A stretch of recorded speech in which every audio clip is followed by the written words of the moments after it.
इचलकरंजीतील सांगली नाका परिसरात दुमजली घरात आज पहाटे घरगुती गॅस सिलेंडरचा भीषण स्फोट झाला। या स्फोटाची भीषणता एवढी होती की या घटनेत वृद्ध दाम्पत्य गंभीर जखमी झालं असून घरातील प्रापंचिक साहित्याचं तसंच शेजारील घराचं मोठं नुकसान झालंय।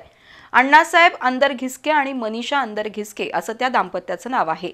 जखमी दाम्पत्यावर सांगलीतील सिव्हिल रुग्णालयात उपचार सुरू आहेत। इचलकरंजी इथं सांगली नाका परिसरातील वृंदावन कॉलनीत अण्णासाहेब अंदरघिसके कुटुंबीय दुमजली घरात वास्तव्य करतं। घरातील खालच्या मजल्यावर अण्णासाहेब आणि त्यांची पत्नी मनीषा राहतात, तर दुसऱ्या मजल्यावर त्यांचा मुलगा निशांत मुलांसह राहतो। आज पहाटे 4:45 वाजण्याच्या सुमारास अचानक मोठा आवाज झाल्यानं परिसर हादरला। गाढ झोपेत असताना मोठा आवाज झाल्यानं नागरिक उठून बाहेर आले असता अंदरघिसके यांच्या घरात घरगुती गॅस सिलेंडरचा भीषण स्फोट झाल्याचं स्पष्ट झालं। या घटनेत अण्णासाहेब आणि त्यांची पत्नी मनीषा हे दोघे जखमी झालेत। त्यांना तातडीनं आयजीएम रुग्णालयात दाखल केलं, मात्र त्यांची प्रकृती गंभीर बनल्यानं दोघांनाही सांगली सिव्हिल रुग्णालयात हलवण्यात आलंय।